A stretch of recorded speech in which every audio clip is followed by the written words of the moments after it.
Look at your screen right now. If you open any social media app, you are bombarded by the exact same message. A thousand's voices, beautifully lit, shouting at you through the glass. They tell you that you are squandering your potential. They tell you that if you aren't waking up at 4 a.m., optimizing your cognitive function, building a side hustle and relentlessly transforming yourself into the absolute best version of who you are, then you are failing. We live in a culture that has turned self-improvement into a hyper-efficient corporate mandate. You are told that ambition is the only cure for a meaningless life. But look honestly at the toll it is taking. Look at the low-grade, constant anxiety humming beneath your skin. Look at the exhaustion in your eyes. You are checking all the boxes, reading the books, and pushing your limits. So why do you feel like a runner on a treadmill that someone keeps speeding up? Because the self-help industry has sold you a devastating, invisible lie. They have convinced you that an ordinary life is a wasted life. But what if they are wrong? What if the ultimate psychological liberation in a world obsessed with greatness is having the profound courage to be entirely average? Act 1. The Tyranny of Potential. There is a psychological trapdoor hidden inside the phrase, "Become the best version of yourself." It sounds inspiring. It sounds empowering. But if you take that sentence apart, you discover a deeply sinister premise. To say you must constantly evolve into a better version of yourself is to actively declare that who you are right now in this exact moment is fundamentally insufficient. Modern society has weaponized the concept of potential. Potential is no longer a gift, it is a threat. It is the invisible ghost that stands over your bed at night, whispering about the things you should have done today, the money you should have made, the books you should have read. We have been conditioned to believe that having a talent or a capability means you owe it to the world to exploit it to its absolute maximum.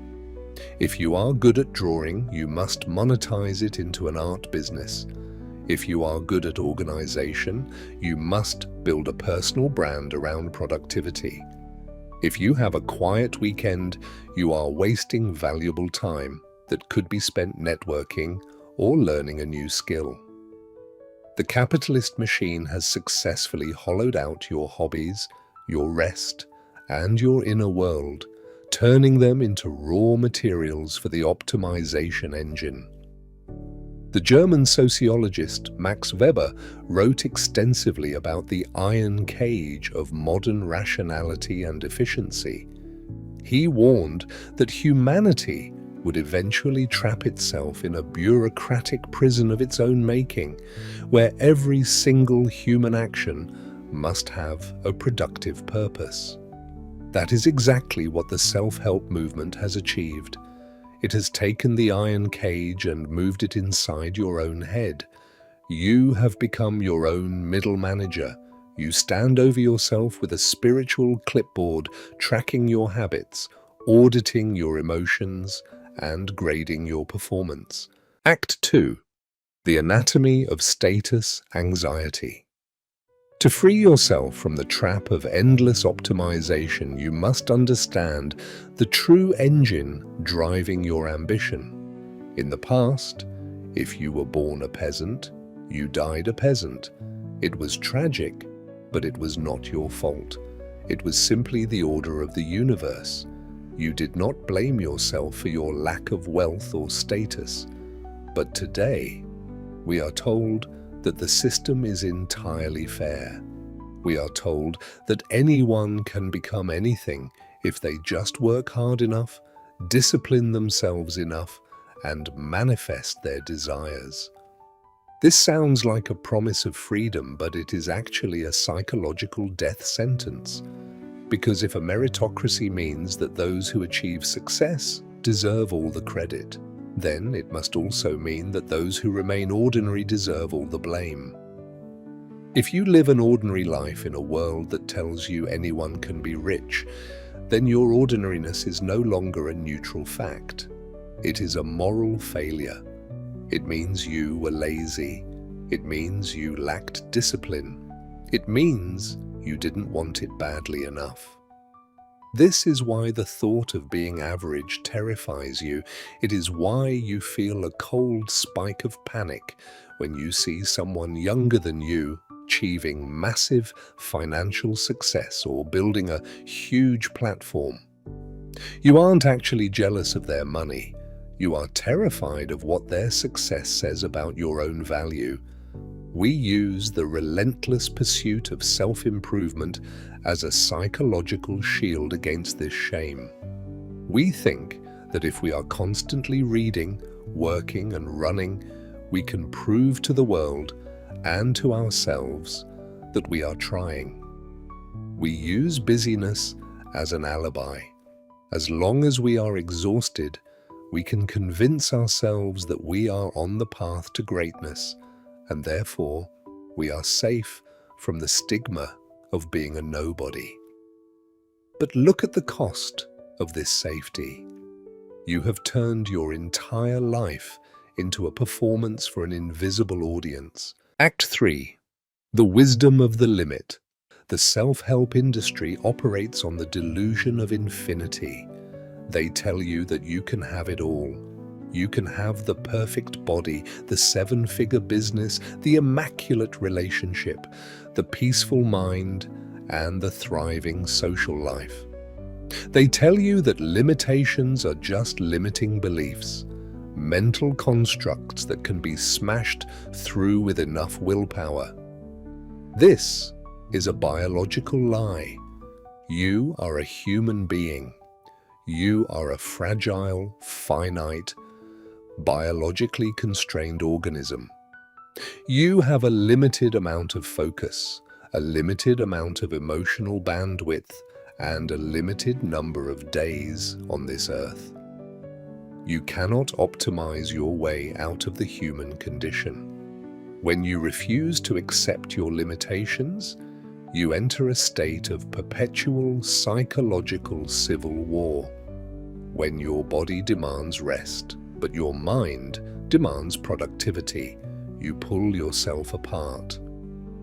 When your intuition tells you that you do not have the capacity to handle another project, but your ego tells you that saying no is a sign of weakness, you fracture your own sanity.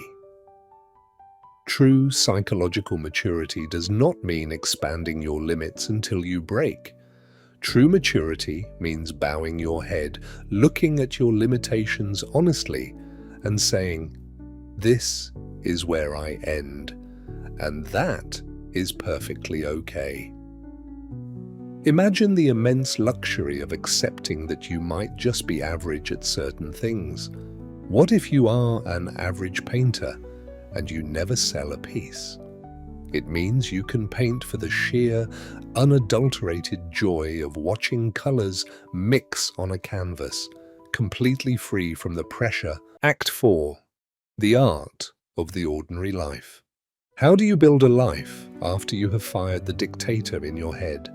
How do you practice the art of the ordinary? We must look to the concept of Nixon, the Dutch philosophy of doing absolutely nothing.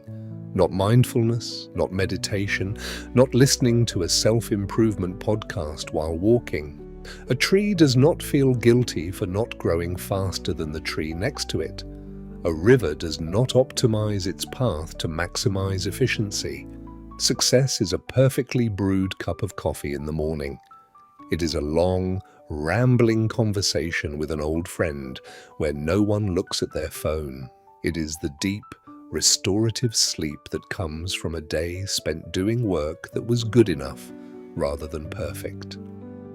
You stop chasing the grand, cinematic peaks of life, and you begin to notice the quiet, exquisite beauty of the valleys. You realize that the most profound experiences of human existence, love, connection, wonder, and peace do not require you to be exceptional to experience them. The sun warms an average person just as deeply as it warms a billionaire. A safe home feels just as comforting to a mid-level employee as it does to a world leader. Let the fantasy of greatness die. You do not need to leave a legacy to have lived a meaningful life. The desire to be remembered by thousands of strangers after you die is often just a tragic symptom of not feeling loved by the people around you while you're alive. Spit out the poison of endless optimization. Drop the heavy, exhausting shield of ambition. Look at your quiet, ordinary, unextraordinary life. Do not apologize for it. Do not look for a silver lining. Look at the simplicity of it, the peace of it, the freedom of it. The next time the world tries to shame you into running faster, stand completely still, smile, breathe, and accept the beautiful, magnificent reality of who you already are.